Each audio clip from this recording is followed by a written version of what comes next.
Hello friends, once again welcome to SMG ಅಪ್ಡೇಟ್ಸ್ಗೆ.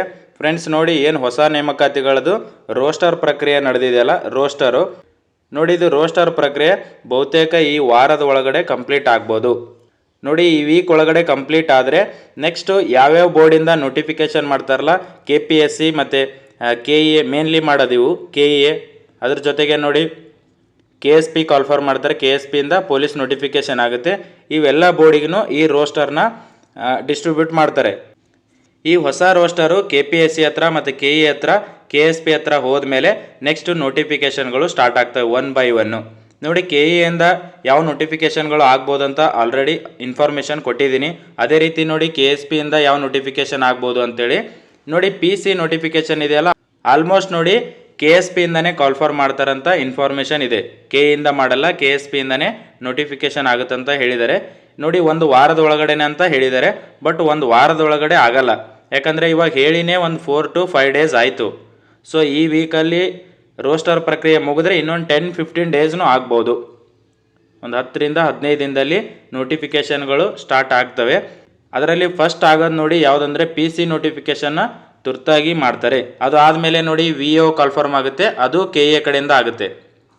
Next ನೋಡಿ KPSC ಕಡೆಯಿಂದ ಹೊಸ ನೇಮಕಾತಿಗಳು ಜೂನ್ ಎಂಡು ಅಥವಾ ಜುಲೈಯಲ್ಲಿ ಆಗ್ಬೋದು ನೋಡಿ. ಯಾಕಂದರೆ KPSC ಕಡೆಯಿಂದ ಆಲ್ರೆಡಿ ಕ್ಯಾನ್ಸಲ್ ಆಗಿರೋ ನೋಟಿಫಿಕೇಶನ್ಗಳಿದೆ. ಯಾವುದಂದರೆ ಒಂದು ಲ್ಯಾಂಡ್ ಸರ್ವೇರ್ ಇದೆ, ಅದನ್ನು ರೀನೋಟಿಫಿಕೇಶನ್ ಮಾಡಿ ಮತ್ತೆ ಎಕ್ಸಾಮ್ನ ಕಂಡಕ್ಟ್ ಮಾಡಬೇಕು. ಮತ್ತು AO ಒಂದಿತ್ತು, ಬಟ್ ಅದನ್ನು KEಗೆ ಟ್ರಾನ್ಸ್ಫರ್ ಮಾಡಿದ್ದಾರೆ ನೋಡಿ. ಇವಾಗ AOದ ಪ್ರಕ್ರಿಯೆ ಏನಿದೆಯಲ್ಲ ಸ್ಥಗಿತವಾಗಿದೆ. ಯಾಕಂದರೆ ನೋಡಿ 15% ಇಂಟರ್ನಲ್ ರಿಸರ್ವೇಷನ್ ಇದೆಯಲ್ಲ, ಈ ರೋಸ್ಟರ್ನ ಅಳವಡಿಸ್ಕೊಂಡು ಮತ್ತೆ ರೀನೋಟಿಫಿಕೇಶನ್ ಮಾಡೋ ಚಾನ್ಸಸ್ ಇದೆ. ಅಥವಾ ನೋಡಿ ಓನ್ಲಿ ರೋಸ್ಟರ್ನ ಚೇಂಜ್ ಮಾಡಿ ಮತ್ತೆ ನೇಮಕಾತಿಗಳನ್ನು ಸ್ಟಾರ್ಟ್ ಮಾಡ್ಬೋದು ನೋಡಿ. 15% ಇಂಟರ್ನಲ್ ರಿಸರ್ವೇಷನ್ ಅಪ್ಲೈ ಮಾಡಿಕೊಂಡು ಮತ್ತೆ ರೀನೋಟಿಫಿಕೇಶನ್ ಮಾಡ್ತಾರೆ. ಬಟ್ AO ಎಕ್ಸಾಮ್ ನೋಡಿ ಜೂನಲ್ಲಿನೇ ಆಗುತ್ತೆ. ಯಾರು AO ಮತ್ತು AOಗೆ ಓದ್ತಿದ್ದೀರಲ್ಲ, ನೀವು ಎಕ್ಸಾಮ್ ಜೂನಲ್ಲಿನಂತೆ ಓದಿ. ಎಷ್ಟೇ ಡಿಲೇ ಆದ್ರೂ ಎಕ್ಸಾಮ್ ಮಾತ್ರ ಜೂನಲ್ಲಿನೇ ಮಾಡ್ತಾರೆ ನೋಡಿ. ರೀನೋಟಿಫಿಕೇಶನ್ ಮಾಡೋಕ್ಕೇನು ಜಾಸ್ತಿ ಟೈಮ್ ಇಲ್ಲ. ಓನ್ಲಿ ಇವಾಗ ರೋಸ್ಟರ್ ರೀಚ್ ಆದಮೇಲೆ ಮತ್ತೆ ಹೊಸ ರೋಸ್ಟರ್ನ ಹಾಕಿ ಅದೇ ರೀನೋಟಿಫಿಕೇಶನ್ನ ಮಾಡ್ತಾರೆ ನೋಡಿ. AO ಮತ್ತು AOದು ತುಂಬ ಲೇಟ್ ಆಗಲ್ಲ, ಎಕ್ಸಾಮು ಜೂನಲ್ಲಿನೇ ನಡೆಯುತ್ತೆ. ಅದು ಆದಮೇಲೆ ನೋಡಿ ಲ್ಯಾಂಡ್ ಸರ್ವೇರ್ದು ತುಂಬ ಜನ ಕೇಳ್ತಿದ್ರಿ ನೋಡಿ. ಲ್ಯಾಂಡ್ ಸರ್ವೇರ್ ನೋಟಿಫಿಕೇಶನ್ನು KEಗೆ ಕೊಡಬೇಕಂತೇಳಿ ತುಂಬ ಪ್ರಯತ್ನ ನಡೀತಾ ಇದೆ. ಯಾವ ರೀತಿ AOನ KPSCಯಿಂದ KEಗೆ ಟ್ರಾನ್ಸ್ಫರ್ ಮಾಡಿದ್ರಲ್ಲ, ಅದೇ ರೀತಿ ಲ್ಯಾಂಡ್ ಸರ್ವೇರ್ ಒಂದು KPSCಯಿಂದ KEಗೆ ಟ್ರಾನ್ಸ್ಫರ್ ಮಾಡಬೇಕಂತೇಳಿ ಲೆಟರ್ ಎಲ್ಲ ಸಚಿವರಿಗೆ ಕೊಟ್ಟಿದ್ದಾರೆ. ಬಟ್ ನೋಡಬೇಕು, ಇನ್ನೂ ಅಫಿಷಿಯಲ್ ಆಗಿ ಬಂದಿಲ್ಲ. ತುಂಬ ಜನ ಕೇಳ್ತಿದ್ರಿ ಟ್ರಾನ್ಸ್ಫರ್ ಮಾಡಬೇಕು ಅಂತೇಳಿ. ಅದೇ ಬೇಡಿಕೆನೂ ಎಲ್ಲರ ಹತ್ರನೂ ಇದೆ. ಯಾಕಂದರೆ ಟ್ರಾನ್ಸ್ಪರೆನ್ಸಿ ಇರುತ್ತೆ ಮತ್ತು ಬೇಗ ಮುಗಿಸ್ತಾರೆ. 750 ಹುದ್ದೆಗಳು ಇರೋದರಿಂದ ತುಂಬ ಅಪಾರ್ಚುನಿಟಿ. ಯಾರೆಲ್ಲ ಅಪ್ಲೈ ಮಾಡಿ ಇದಕ್ಕೆ ಅಂತೇಳಿ ಓದ್ತಿದ್ರಲ್ಲ ಲ್ಯಾಂಡ್ ಸರ್ವೇರ್ಗೆ, ಸೊ ಅವರಿಗೆಲ್ಲ ಒಳ್ಳೆಯ ಅವಕಾಶ ನೋಡಿ. ಇದನ್ನು ಮಿಸ್ ಆದರೆ ಮತ್ತೆ ಸಿಗಲ್ಲ, ಯಾಕಂದರೆ ತುಂಬ ಪೋಸ್ಟ್ ಇರೋದು. ಸೊ ಅದರ ಸಲುವಾಗಿ ಇದು KE ಕಡೆಯಿಂದ ಆದರೆ ಬೇಗ ಪ್ರೊಸೆಸ್ ಮುಗಿಸ್ತಾರೆ ಅಂತೇಳಿ ಸೊ KEಗೆ ಕೊಡಬೇಕಂತೇಳಿ ಬೇಡಿಕೆ ಇಟ್ಟಿದ್ದಾರೆ. ಬಟ್ ಇನ್ನೂ ಅಫಿಷಿಯಲ್ ಆಗಿ ಬಂದಿಲ್ಲ. ಇನ್ ಕೇಸ್ ನೋಡಿ KEಗೆ ಕೊಡಲಿಲ್ಲ ಅಂದರೆ KPSC ಅವರು ಜೂನ್ ಜುಲೈಯಲ್ಲಿ ರೀನೋಟಿಫಿಕೇಶನ್ ಮಾಡ್ಬೋದು. ಈ ಮಂತಲ್ಲಿ ಏನು ಮಾಡಲ್ಲ, ಜೂನ್ ಅಥವಾ ಜುಲೈಯಲ್ಲಿ ರೀನೋಟಿಫಿಕೇಶನ್ ಮಾಡ್ತಾರೆ. ಯಾರಂದರೆ KPSC ಕಡೆಯಿಂದ. ಮತ್ತು ನೋಡಿ VO ಅಂತ ಹೇಳಿದ್ದೀನಿ, VO 500 ಹುದ್ದೆಗಳದು ನೋಟಿಫಿಕೇಶನ್ ಆಗುತ್ತೆ. ಇದು ಜಿಲ್ಲಾವಾರು ಇರುತ್ತೆ, ಓಕೆನಾ. ನೋಡಿ ತುಂಬ ಜನ ಏನು ಕೇಳ್ತಿರೋದಂದರೆ VO ಜೊತೆ ಮತ್ತೊಂದು ಯಾವುದಾದ್ರೂ ಗ್ರೂಪ್ C ಕೂಡಿಸಿ ಎಕ್ಸಾಮ್ ಮಾಡ್ತಾರಂತೇಳಿ. ಮಾಡ್ಬೋದು, ಸೇಮ್ ಕ್ವಾಲಿಫಿಕೇಷನ್ ಇರಬೇಕು ಮತ್ತು ಸೇಮ್ ಸಿಲೆಬಸ್ ಇರಬೇಕು ಅಂಥ ಎಕ್ಸಾಮ್ನ VO ಜೊತೆ ಕಂಡಕ್ಟ್ ಮಾಡಿ ಎಕ್ಸಾಮ್ನ ಮಾಡ್ಬೋದು. ಇವಾಗ FDA ಮಾಡೋಕ್ಕಾಗಲ್ಲ, ಯಾಕಂದರೆ FDA ಡಿಗ್ರಿ ಲೆವೆಲ್ ಇರುತ್ತೆ. SDA ಮಾಡ್ಬೋದು, ಬಟ್ ಸಪ್ರೇಟಾಗಿನೂ ಎಕ್ಸಾಮ್ ಕಂಡಕ್ಟ್ ಮಾಡಿದ್ರು ಮಾಡ್ಬೋದು. VO ಒಂದು ಇದು ಜಿಲ್ಲಾವಾರು ಇರುತ್ತೆ. ನಾನು ಆಲ್ರೆಡಿ ಇದ್ರದ್ದು ಕಟ್ ಆಫ್ ಎಲ್ಲ ಮಾಡಿದ್ದೀನಿ ನೋಡಿ. ಪ್ರೀವಿಯಸ್ 1000 ಏನು ನೋಟಿಫಿಕೇಶನ್ ಆಗಿತ್ತಲ್ಲ 1000 ಹುದ್ದೆಗಳದು, ಸೊ ಅದ್ರ ಜಿಲ್ಲಾವಾರು ಕಟ್ ಆಫ್ ಮಾಡಿದ್ದೀನಿ. ಲಾಸ್ಟ್ ಇಯರು ಯಾವ ಜಿಲ್ಲೆಗೆ ಎಷ್ಟು ಹುದ್ದೆಗಳಿತ್ತು ಮತ್ತು ಎಷ್ಟು ಅಪ್ಲಿಕೇಶನ್ಸ್ ಬಂದಿತ್ತು ಅಂತ ನೋಡಿ. VOದು ಲಾಸ್ಟ್ ಟೈಮ್ ಹೇಗಾಯ್ತಂದರೆ, ಫಸ್ಟ್ ಟೈಮ್ ಎಕ್ಸಾಮ್ ಮಾಡಿರೋದ್ರಿಂದ ಯಾವ ಡಿಸ್ಟಿಕ್ಗೆ ಹಾಕಬೇಕಂತ ಗೊತ್ತಾಗಲಿಲ್ಲ. ಸೊ ಅದರ ಸಲುವಾಗಿ ಏನಾಯ್ತಂದರೆ, ಎಲ್ಲಿ ಪೋಸ್ಟ್ಗಳು ಜಾಸ್ತಿ ಇರ್ತಾವಲ್ಲ, ನಂಬರ್ ಆಫ್ ಪೋಸ್ಟು, ಅಲ್ಲೇ ಅಪ್ಲಿಕೇಶನ್ಸ್ ಜಾಸ್ತಿ ಆಯಿತು. ಸೊ ಅಲ್ಲೇ ಏನಾಗಿದೆ, ಕಟ್ ಆಫ್ ಎಲ್ಲ ಜಾಸ್ತಿ ಆಗಿದೆ. ಎಲ್ಲಿ ಪೋಸ್ಟ್ಗಳು ಜಾಸ್ತಿ ಇದಾವಲ್ಲ ಅಲ್ಲೇ ಕಟ್ ಆಫ್ ಜಾಸ್ತಿ ಬಂದಿದೆ. ಯಾಕಂದರೆ ಅಪ್ಲಿಕೇಶನ್ಸ್ ಜಾಸ್ತಿ ಅಲ್ಲೇ ಹಾಕಿದ್ದಾರೆ. ಸೊ ನೀವು ಪ್ರೀವಿಯಸ್ ಎಲ್ಲ ನೋಡಿಕೊಂಡು ಯಾವ ಜಿಲ್ಲೆಗೆ ಎಷ್ಟು ಕಟ್ ಆಫ್ ನಿಂತಿತ್ತು, ನಿಮ್ಮ ಕ್ಯಾಟಗರಿ ಎಲ್ಲಿ ಕಡಿಮೆ ಇದೆ ಅದನ್ನೆಲ್ಲ ನೋಡಿ. ಅಪ್ಲಿಕೇಶನ್ಸ್ ಎಲ್ಲಿ ಕಡಿಮೆ ಬರ್ಬೋದು ಅದನ್ನೆಲ್ಲ ಅನಲೈಸ್ ಮಾಡಿ ಹಾಕಿ. ಯಾಕಂದರೆ ಲಾಸ್ಟ್ ಇಯರ್ ಈ ಥರ ಆಗಿದೆ, ಪೋಸ್ಟ್ಗಳು ಎಲ್ಲಿ ಜಾಸ್ತಿ ಇದಾವಲ್ಲ ಅಲ್ಲೇ ಕಟ್ ಆಫ್ ಜಾಸ್ತಿ ಆಗಿರೋದು.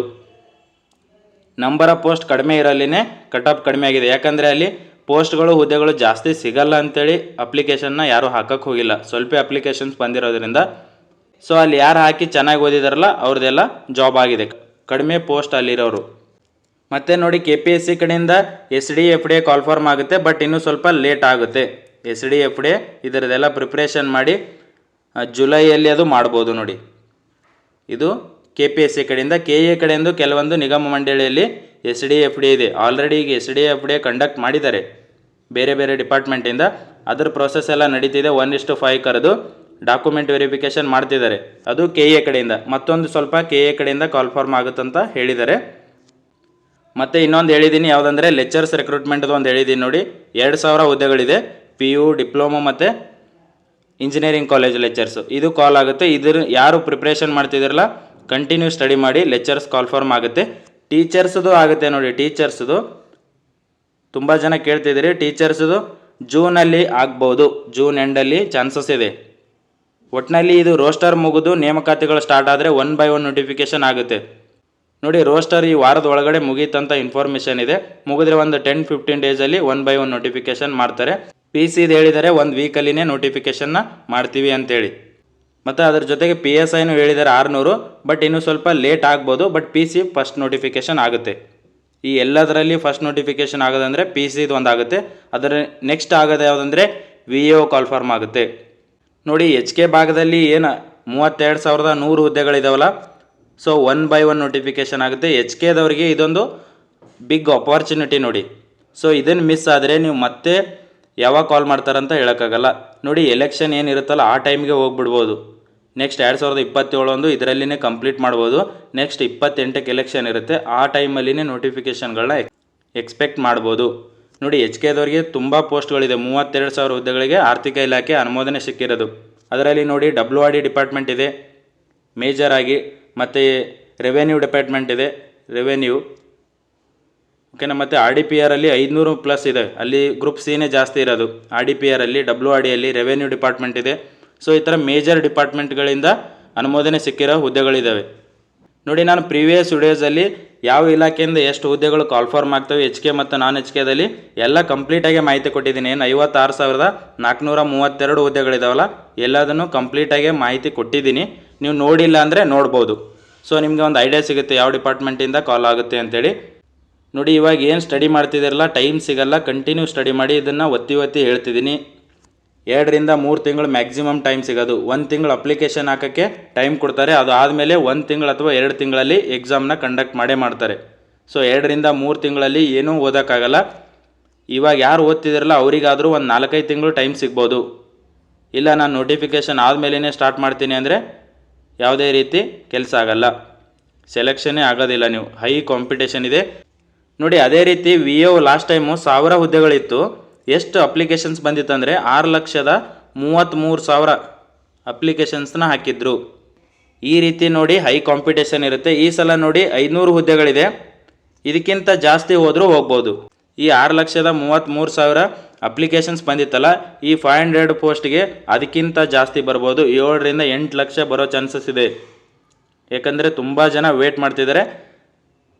ಸೊ ಅದರ ಸಲುವಾಗಿ ಹೇಳ್ತಿರೋದು, ನೀವು ಕ್ಲಿಯರ್ ಮಾಡಬೇಕಂದ್ರೆ ಮಿನಿಮಮ್ ಅಂದರೂ 130+ ಟಾರ್ಗೆಟ್ ಇಟ್ಕೋಬೇಕು. 130+, 140 ಈ ರೇಂಜಿಗೆಲ್ಲ ಸ್ಕೋರ್ ಮಾಡ್ತಿದ್ದಾರೆ. ಮಿನಿಮಮ್ ಅಂದರೂ ನೀವು 130+ ಸ್ಕೋರ್ ಮಾಡಿದ್ರೆ ಯಾವುದಾದ್ರೂ ಒಂದು ಡಿಪಾರ್ಟ್ಮೆಂಟಲ್ಲಿ ಜಾಬ್ ಆಗುತ್ತೆ. SD, FD ಆಗಲಿ ಆಗುತ್ತೆ.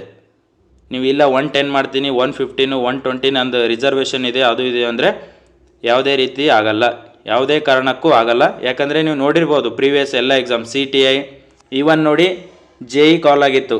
WRD ನಾನ್ HKಯಲ್ಲಿ JE ನಂದು ಇದರಲ್ಲಿ 1:1 ಸೆಲೆಕ್ಷನ್ ಆಗಿದೆ. ಇಲ್ಲಿ ನೋಡಿ 8 ರಿಂದ 10,000 ಜನ ಅಷ್ಟೇ ಎಕ್ಸಾಮ್ನ ಬರೆದಿದ್ರು, ಮೆಕ್ಯಾನಿಕಲ್ ವಿತ್ ಸಿವಿಲ್ ಸೇರಿ. ಇಲ್ಲಿ ಎಷ್ಟು ಪೋಸ್ಟ್ಗಳಿತ್ತಂದರೆ 300 ಹುದ್ದೆಗಳಿತ್ತು, ಸಿವಿಲು ಮತ್ತು ಮೆಕ್ಯಾನಿಕಲು. ಇಲ್ಲಿ ನೀವು ಕಟ್ ಆಫ್ ನೋಡಿ GM 133ಕ್ಕೆ GM ಕಟ್ ಆಫ್ ನಿಂತಿದೆ.